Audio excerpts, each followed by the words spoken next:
So, been on a fantasy kick, watching various things. I mean, heck, I'm even watching Dragon Slayer right now. But then, lo and behold, there's another one from Ralph Bakshi called Wizards from 1977. Set on a post-apocalyptic Earth, this fantasy adventure follows the story of Avatar, the kindly, eccentric sorcerer ruler of Montagar, a rainbow paradise inhabited by elves and fairies. Avatar's evil brother, Black Wolf, dominates Scorch, Scortch,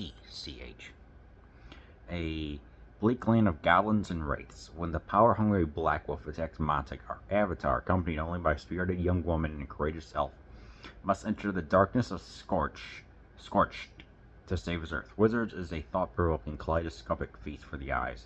It will thrill animation fans and film lovers of all ages. Even though it's rated PG, it's 80 minutes long and features outlines of nipples on a fairy. Yeah, this is so. I don't know. It's a duality, is what I've noticed. On the first hand, the story, it is standard of the revenge plot about two brothers, but then we get a lot of these wizards are thousands of years old. It's even stated that they live to be 10,000 years old, which was almost all other wizards probably within, I can't say, the past 50 years to shame, in my opinion. So, yeah, and then we get the evil one that is truly a fascist leader who says that he has the ultimate weapon of propaganda. And I'm like, okay, so we're getting a historical sci-fi fascist fantasy movie. That is one of the weirdest combinations that I've ever seen. But somehow it works. When the film takes itself seriously, though, I mean, I can see it gets campy sometimes. And I'm like, what are you exactly aiming for? It's like when it's the serious stuff, when they show the actual footage of the Third Reich happening with that bastard Hitler and, all the stormtroopers marching. I'm like, okay, this is what I want to see. The way how people get subliminally swayed without them realizing and thinking about it. It's like they don't have the awareness that they are being what's manipulated. That's the way how to describe it. How it's used as a weapon. That is what I like about this movie, especially when it's being projected all over for the various both parties to see and become. I'm like, yes, this is what I want to see. I want to see the evil that's going on within Black Wolf and what he does.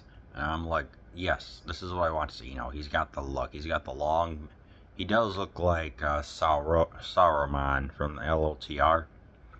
He's got the look. He's got the speech and everything, and I like that. I'm like, okay, he has the technology. He has the science going on. All the meanwhile, the more peaceful people have the love and magic going on. I'm like, okay. But then it gets so campy, I guess is the word, when the campiness comes into effect. Very specifically, like when there's a bunch of elf prisoners and we get these two minions or whatever saying they're going to talk to the priest to try and figure out what to do. These priests perform a prayer that lasts 5 hours. I'm like, what? Then ultimately they just decide to say, hey, Charlie, go with plan B, plan A, and just eliminate all the POWs, which is highly illegal. And then, I don't know, it was just weird. It's like we get a couple of moments with some of the, I guess, the stormtroopers acting all dumb and everything. I'm just like, what is going on? This is just really weird. It's like you have all this evil hellfire and brimstone, just the propaganda, but then it just goes into campy stupidity. I didn't like it. I really did not like that. The animation, of course, is really interesting. I mean, one, we get some type of etchings going on. We get some etchings in the sense of like when they get to torched area. Um, it looks surreal. It looks like an etching that either M.C. Escher or Gustav Doré would do when he was doing the Nine Circles of Hell in La Divina Commedia, the Inferno specifically. And I liked how I was able to represent just the surreal way of how it looks. Present like an otherworldly look to it, just like this is the decrepit land that Black Wolf is holding and he's been having for thousands of years, or he spent 5,000 years studying the magic and created this land. I like that. I genuinely like the way how they bring in the different. That Bakshi was following the art styles of people that became him. It's just. Then we get the adventures of Rin Tin Tin, of Avatar, and a fairy, a half fairy queen. She's not doesn't have her powers fully developed. Named Eleanor, Elinore, and she gets captured, and it's just like, what? It's like we have this eccentric goofball of a character, and I'm like, what is going on? It's like, yeah, he has the power and everything, but it's done in just such a odd way. I'm like, I wanted this to be, I don't know.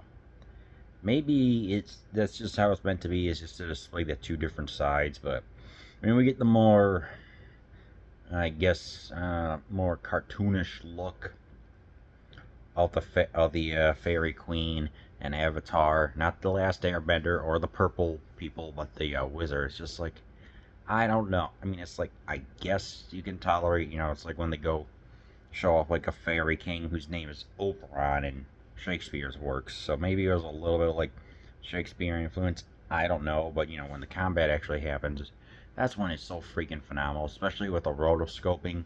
But may make some people be like, "What's going on here?" You have the live action actors and they draw over them. It's like, yeah, this is what I like to see, want to see, is the combat and everything. This is where it excels. I'd say in roughly said the last 20 minutes. It's great. Some of the fairies are fine. Some of the like elves and everything. I'm like, okay, fantasy is being depicted here really well, but I don't know. It's just trying to find the balance. That this one didn't really work out well, but at least the characters here, you know who they are, and the story is